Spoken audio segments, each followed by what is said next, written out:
This is your lecture on pituitary drugs. In regard to the endocrine system, a lot of this should be reviewed from your physiology content. If this does not sound familiar or something that you are struggling with, I would recommend pulling out your physiology notes for a refresher on the endocrine system. We will be highlighting specific hormones during this lecture. And when we talk about hormones, those are our natural substances that have highly specific physiologic effects in the cells of our target tissues. That's then secreted into the bloodstream in response to the needs of the body to that target cell. Our main focus is going to be on the hypothalamus and pituitary gland. Together they function as an integrated unit, and together they're called the neuroendocrine system. Our pituitary gland is comprised of an anterior and posterior pituitary. The anterior is called the adenohypophysis, with the posterior being the neurohypophysis. Now this should sound very familiar from your physiology days of our negative feedback system. Our hormones are all going to be secreted by that negative feedback loop. The activity of our endocrine system is regulated through a system of surveillance and signaling based on our body's ongoing needs. So a basic example of that, let's say I'm experiencing a large amount of stress. My body is then going to secrete cortisol to help me through that stressful time, released from my adrenal glands. Well, if now at the point where I have been under so much stress and I'm under adrenal fatigue, they're not going to release cortisol. So then what happens? I go into an adrenal crisis. Same principle if you are to take exogenous cortisol. So if I'm continuing to take exogenous cortisol, my body's going to say, well, you're taking it and it's coming from another source, so we don't need to release it. So then our body will stop releasing cortisol. And if we stop taking the exogenous cortisol, our body will not be producing it because we told it we didn't need it to produce it. So that can also cause an adrenal crisis. So there's multiple ways that can happen with the negative feedback system.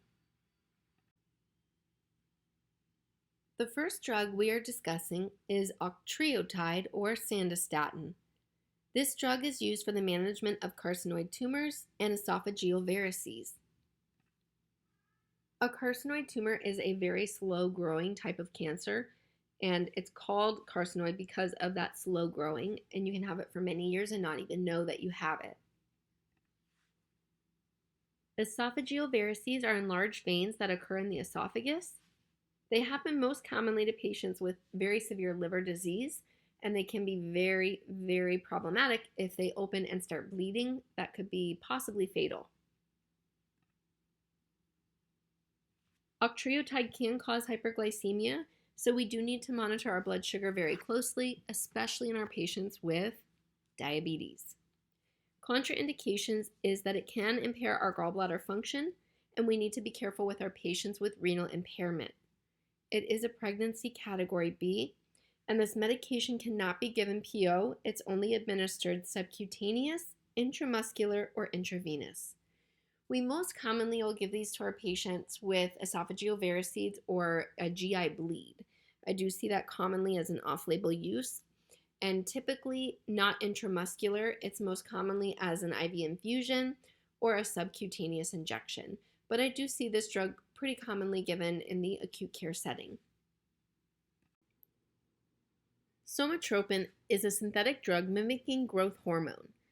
It's going to promote that growth by stimulating majority of our tissue building processes, liver glycogenolysis to raise our blood glucose levels, lipid mobilization from our body fat stores, and retention of sodium, potassium, and phosphorus. We will use this for those children that do not have endogenous growth hormone and that have a failure to grow. However, it's very important that you note we do not administer this medication after epiphyseal plates are closed, and that usually happens right at puberty. So we can use this in children that have a lack of growth, but once those epiphyseal plates are closed, we cannot use this drug any longer. And this drug, actually, my sister had to take this when she was younger because she was so little. They thought that it would help stimulate growth. She was about 4 years old when they started administering it, and she's very tiny. She's 39 years old and 4'11" and about 80 pounds. So, a good picture of just how small she is.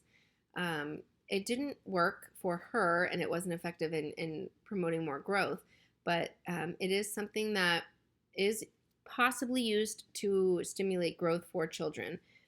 But please note, if you're wanting to gain height as an adult, this would not be appropriate because our epiphyseal plates have already closed. It can also be utilized in patients with HIV. It is a pregnancy category B and C. It just depends on the manufacturer of that specific medication, whether or not it'll be B or C. It is also contraindicated in those with tumors and in an acute illness. And adverse effects to watch for include headache, injection site reaction, muscle pain, and hypo and hyperglycemia. The next drugs we're going to talk about are vasopressin, pitressin, and desmopressin DDAVP. Desmopressin is a synthetic analog of our vasopressin, but it's 10 times more potent of an antidiuretic action of vasopressin, but 1,500 times less of a vasoconstrictor. We do use vasopressin and desmopressin very frequently in the ICU. It's something that we either give with whether it's vasopressin as a continuous IV infusion to maintain our patient's blood pressure if they're in vasodilatory shock, or desmopressin, DDAVP, for our patients with central diabetes insipidus. So our main focus with these drugs is antidiuretic hormone, or ADH. ADH is a very potent hormone that's responsible for regulating our plasma osmolality and volume. Going a little more in depth, vasopressin is going to act on our V receptors. We have V1, V2, V3, and we also have oxytocin type receptors. These are predominantly going to be found in our liver and our kidney. So bringing it back to the hormone we're talking about, antidiuretic hormone, or ADH. So ADH is going to cause the kidneys to release less water, as well as a decrease in urine output. So if we have high levels of ADH, we're going to have less urine. If we have low levels, we're going to have more urine. So let me give one example. When we have patients that come in with a pituitary tumor, for example, and they have to have excision of the tumor, a very common thing we need to watch for is diabetes insipidus. So we watch for really high urine output. So if we start to see really high urine output, we know that this is likely diabetes insipidus. And so we will administer DDAVP, so our ADH. And why would we want to give ADH if they're over-diuresing? Well, if we're putting out that much urine, what's going to end up happening? Hypovolemia, low osmolality, low circulating volume. So if we were to administer ADH, it's going to prevent making too much urine, retain that water, constrict those vessels, and help increase our blood pressure. That's just one example that I think really helps drive that concept home.